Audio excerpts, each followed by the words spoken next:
착하게만 살면 바보가 된다. 이런 말을 들어보셨나요? 선량한 마음으로 살아가다 보면 종종 이용당하거나 손해를 보는 일이 생깁니다. 그럴 때마다 마음 한구석에서 이런 생각이 스쳐 지나갑니다. 내가 너무 착한 것일까? 좀 더 강해져야 하는 걸까? 특히 나이가 들수록 이런 고민이 깊어집니다. 자식들을 위해 희생하고 남을 위해 양보하며 살아왔는데 때로는 그 선함이 약함으로 보이기도 합니다. 하지만 정말 그럴까요? 선함이 정말 약함일까요? 착한 것이 바보 같은 일일까요? 부처님의 가르침에는 이런 고민에 대한 지혜로운 답이 있습니다. 선함과 지혜의 균형, 자비와 통찰의 조화에 대한 깊은 가르침이 있습니다. 오늘은 함께 진정한 선함이 무엇인지, 어떻게 하면 지혜롭게 착한 마음을 유지할 수 있는지 부처님의 말씀을 통해 알아보겠습니다. 마음을 편안히 하고 부처님의 자비로운 음성에 귀 기울여 보시기 바랍니다. 부처님께서는 말씀하셨습니다. 진정한 자비는 지혜와 함께할 때 완성된다고 하셨습니다. 자비만 있고 지혜가 없으면 맹목적인 동정이 되고, 지혜만 있고 자비가 없으면 차가운 계산이 됩니다. 우리가 흔히 말하는 착하다는 것은 어떤 의미일까요? 남을 배려하고 어려운 일을 돕고 화를 내지 않고 양보하며 사는 것입니다. 이런 마음은 분명 아름답고 소중한 것입니다. 하지만 여기에 지혜가 더해져야 합니다. 예를 들어 생각해 봅시다. 자식이 잘못된 길로 갈 때 무조건 감싸주는 것이 정말 자비일까요? 때로는 엄격하게 타이르고 올바른 길로 이끄는 것이 진정한 사랑입니다. 이것이 바로 지혜로운 자비, 방편입니다. 부처님께서는 방편이라는 개념을 가르쳐 주셨습니다. 상황에 따라 적절한 방법으로 중생을 구원하는 것입니다. 때로는 부드럽게, 때로는 엄하게, 때로는 침묵으로, 때로는 행동으로 진정한 도움을 주는 것입니다. 이것이 바로 지혜로운 선함입니다. 맹목적으로 착한 것이 아니라 상황을 정확히 파악하고 가장 도움이 되는 방향으로 행동하는 것입니다. 또한 부처님께서는 중도를 강조하셨습니다. 극단적인 고행도, 극단적인 쾌락도 진리가 아니라고 하셨습니다. 선함도 마찬가지입니다. 무조건적인 선함은 때로는 해가 될 수 있고, 무조건적인 강함도 폭력이 될 수 있습니다. 중요한 것은 균형입니다. 상황을 지혜롭게 판단하여 가장 적절한 방법을 선택하는 것입니다. 이것이 바로 부처님께서 알려주신 길입니다. 선함을 버리는 것이 아니라 지혜로 선함을 완성하는 것, 자비로 지혜를 따뜻하게 하는 것입니다. 법구경에는 이런 말씀이 있습니다. 악을 행하지 말고 선을 받들어 행하며 자신의 마음을 청정하게 하라. 이것이 모든 부처님의 가르침이다. 여기서 주목할 점은 단순히 선을 행하라가 아니라 선을 받들어 행하라는 표현입니다. 받든다는 것은 존중하고 신중하게 다룬다는 뜻입니다. 즉, 지혜롭게 선을 행하라는 의미입니다. 또한 부처님께서는 이런 말씀도 하셨습니다.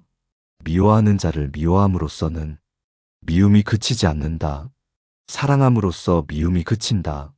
이것은 영원한 진리이다. 이 말씀을 보면 부처님께서는 분명히 사랑과 자비를 강조하셨습니다. 하지만 이것이 무력함을 의미하는 것은 아닙니다. 사랑한다는 것은 때로는 단호함을 의미하기도 합니다. 잘못된 것을 바로잡고 올바른 길로 이끄는 것도 사랑의 표현입니다. 예를 들어 생각해 봅시다. 술에 빠진 친구가 있다면 어떻게 해야 할까요? 무조건 술값을 대주고 위로만 하는 것이 진정한 친구일까요? 때로는 단호하게 말리고 전문가의 도움을 받도록 이끄는 것이 진정한 사랑입니다. 수타니파타에는 이런 아름다운 구절이 있습니다. 지혜로운 자는 때를 알아 말하고 진실을 말하며 법다운 말을 한다. 여기서 때를 알아 말한다는 표현이 중요합니다. 아무리 좋은 말도 때와 장소를 가려서 해야 한다는 뜻입니다. 이것이 바로 지혜입니다. 상대방의 상황을 파악하고 가장 도움이 되는 방식으로 소통하는 것입니다. 때로는 침묵이 최고의 자비이고 때로는 엄한 말이 최고의 사랑입니다.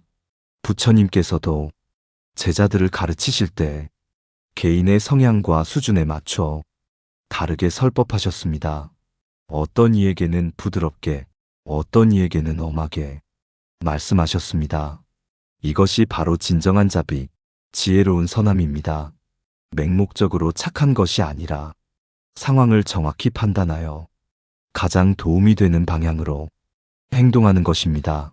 우리도 이런 지혜를 기를 수 있습니다.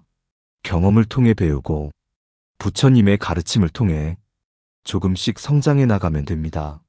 현대 사회에서 착하게 사는 것이 더욱 어려워 보입니다. 경쟁이 치열하고 이기적인 사람들이 많아 선량한 마음이 손해로 이어지는 경우가 많습니다. 하지만 그렇다고 해서 선함을 포기해야 할까요? 절대 그렇지 않습니다. 오히려 이런 시대일수록 지혜로운 선함이 더욱 필요합니다. 무작정 착한 것이 아니라 상황을 판단하여 적절하게 대응하는 것입니다. 직장에서 예를 들어봅시다. 동료가 자꾸 일을 떠넘긴다면 어떻게 해야 할까요? 무조건 받아주는 것이 착한 것일까요? 때로는 단호하게 아니요라고 말하는 것이 필요합니다. 본인에게도 동료에게도 더 도움이 되는 일입니다. 이것은 이기적인 행동이 아니라 건강한 경계 설정입니다. 서로를 존중하는 지혜로운 방법입니다. 가족 관계에서도 마찬가지입니다. 자식이 무리한 요구를 할 때 무조건 들어주는 것이 사랑일까요? 때로는 안 된다고 말하고 올바른 길을 가르쳐 주는 것이 진정한 부모의 사랑입니다. 이것이 바로 지혜로운 자비입니다. 그렇다면 어떻게 하면 이런 지혜를 기를 수 있을까요? 첫째, 상황을 냉정하게 판단하는 연습을 해보세요. 감정에 휩쓸리지 말고 이것이 정말 도움이 될까? 하고 생각해 보는 것입니다. 둘째, 장기적인 관점에서 생각해 보세요. 당장은 좋아 보여도 결국 해가 되는 일이 있고, 당장은 어려워 보여도 결국 도움이 되는 일이 있습니다. 셋째, 소통을 중요하게 여기세요. 거절할 때도 이유를 설명하고 상대방을 배려하는 마음을 표현하세요. 지금은 도와드리기 어렵지만 다음에는 꼭 도와드리겠습니다. 이런 식으로 말하면 상대방도 이해할 수 있습니다.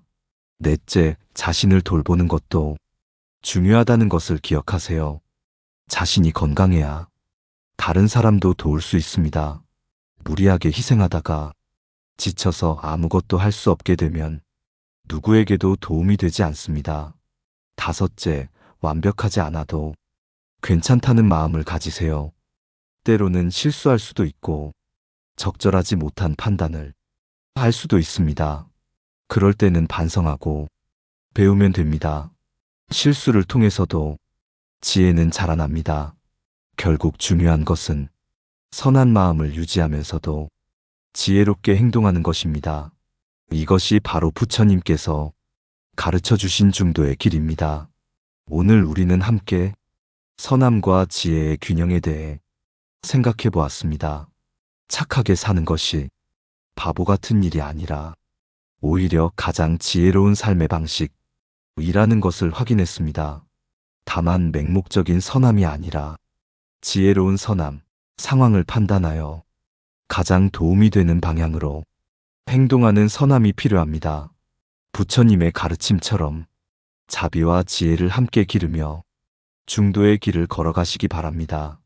때로는 부드럽게, 때로는 단호하게, 하지만 언제나 사랑으로 세상과 만나시길 바랍니다.